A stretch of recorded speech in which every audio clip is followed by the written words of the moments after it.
Okay, let's take a quick trip back to 2001. Remember the movie Save the Last Dance? Of course you do. It was a massive hit. You had Julia Stiles and Sean Patrick Thomas in this story about a couple falling in love across racial and social lines. And on the surface, it seems like a really progressive story, especially for its time.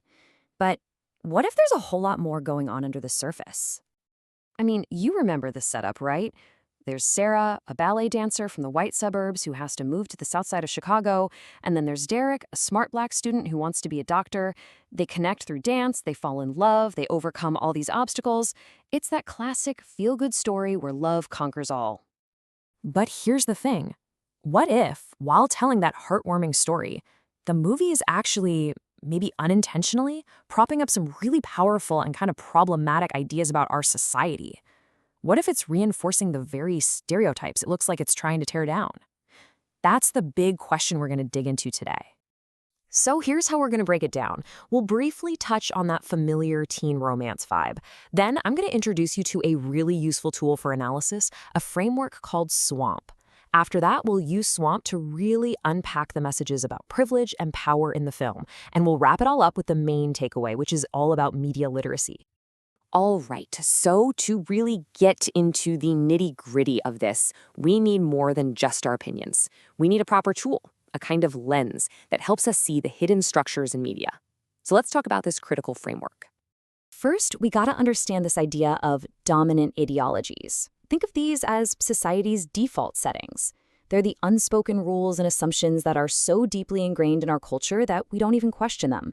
They just feel like, well, common sense. But these ideas are always shaping how we see the world, and media is one of the biggest ways they get spread.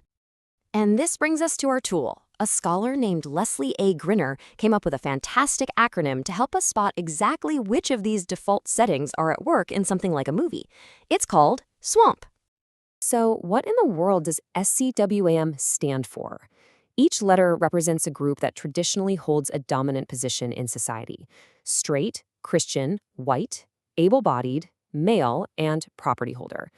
The theory behind SCWAMP is that media often presents the experiences and values of these groups as the standard, the normal way of being. All right, now for the fun part. Let's take this SCWAMP framework and hold it up to Save the Last Dance and see what happens. We're going to unpack how the film deals with privilege and power by looking at which of these dominant ideas it holds up as normal. So let's run through some of these real quick. S for straight? Well, yeah, the entire movie is about a heterosexual romance. It's the unquestioned center of the story. C for Christian? It's not an overtly religious film, but its moral framework definitely lines up with conservative mainstream values.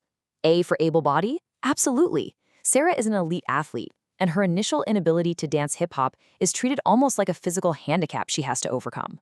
And M for male? Oh yeah.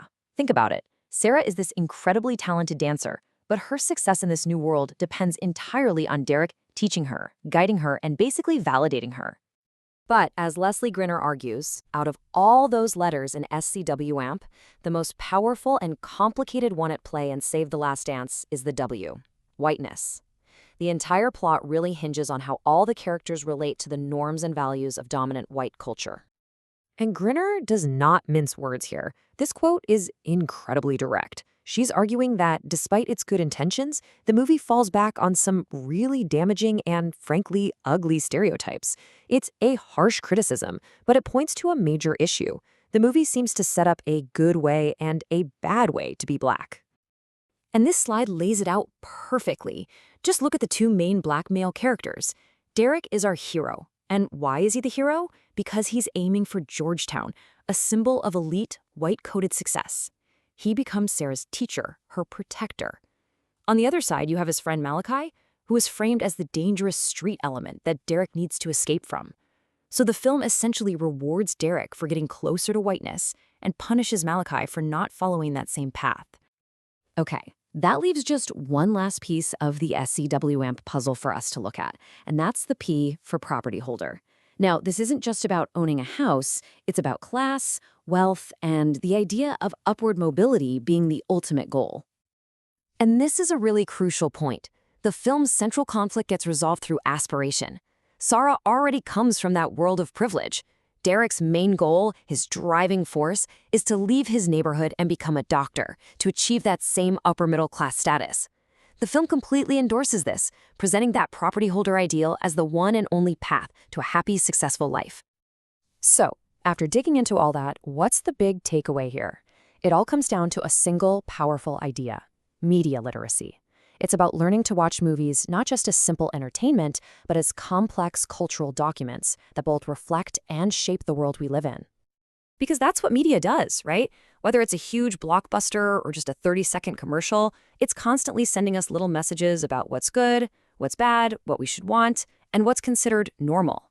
It's quietly shaping our worldview, often without us even realizing it's happening. And that's why this matters so much.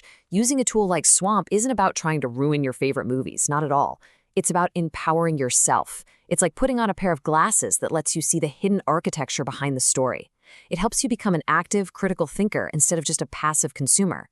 Because once you can actually see these dominant ideas, you can start to question them. So I'll leave you with this challenge. The next time you rewatch an old favorite, something you've seen 100 times, try looking at it through this lens. Ask yourself, who has the power in this story? Whose point of view is treated as the default? And what hidden messages is this movie really sending? You might be shocked by what you find.